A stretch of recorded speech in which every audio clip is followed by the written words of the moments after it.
The night was colder than Oliver had anticipated. He tried to shake off the creeping fear that gnawed at him, but the figure he had seen outside the window lingered in his mind. As the rain intensified, so did the sense of unease. He couldn't help but feel that the village itself was watching him, waiting for him to make a move. The village of Lelara had secrets, dark, twisted secrets that would not be easily uncovered. Oliver decided to venture out early the next morning, determined to find more answers. He knew the villagers were hiding something, but what? Elder Reyna's cryptic warning haunted him as he walked through the village streets, now eerily silent in the early hours. As he passed the village square, a group of elderly men stood in a huddle, whispering amongst themselves. They didn't acknowledge his presence, but Oliver noticed their eyes watching him with a knowing, almost fearful glance. He needed to learn more about the ritual that had supposedly cursed this place, so he sought out the village's oldest building, the crumbling church at the edge of town. It was said to be the site of the original ritual performed centuries ago, a ceremony meant to bind the spirits of the dead and prevent them from terrorizing the living. The church was a hollow shell of its former self. The once grand stained glass windows were now shattered, and the altar was covered in layers of dust and cobwebs.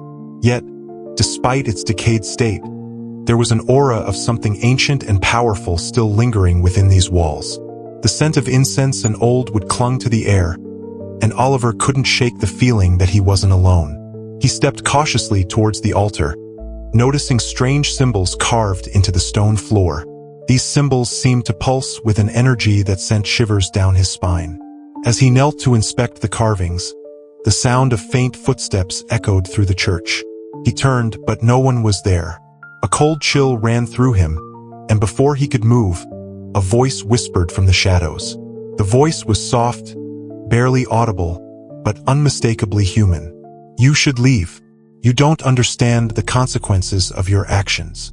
Oliver spun around, his heart racing. He searched the room, but there was no sign of anyone. His breath came in short gasps as he tried to calm himself. Was it a trick of his mind? Or had the spirits of the dead already begun to make their presence known? As he left the church, he was confronted by a woman, her face obscured by a veil. She stepped out of the shadows, moving with a grace that seemed unnatural. Her presence felt like a force of nature, pulling him in with an irresistible power. She introduced herself as Ilyana, a descendant of the original villagers who had witnessed the ritual. "I've been waiting for someone to come," she said in a voice that was both soothing and unnerving. "Someone who could stop the curse. The ritual that was performed centuries ago didn't bind the spirits. It unleashed them. And now they are free, angry, and vengeful." Ilyana explained that her ancestors had attempted to reverse the ritual but failed, and in doing so, they had inadvertently opened the door for the spirits to return. The curse had been passed down from generation to generation, and the villagers had lived in fear ever since. Only one thing could stop it, a new ritual, one that would require a sacrifice. The tension in the air grew heavier as Ilyana spoke of the ritual. She explained that the spirits were not simply trapped. They were waiting for a new soul to fulfill the pact. The ritual required a soul to be sacrificed to the spirits, a life offered willingly, so that the curse could be lifted once and for all. But who would be willing to sacrifice themselves?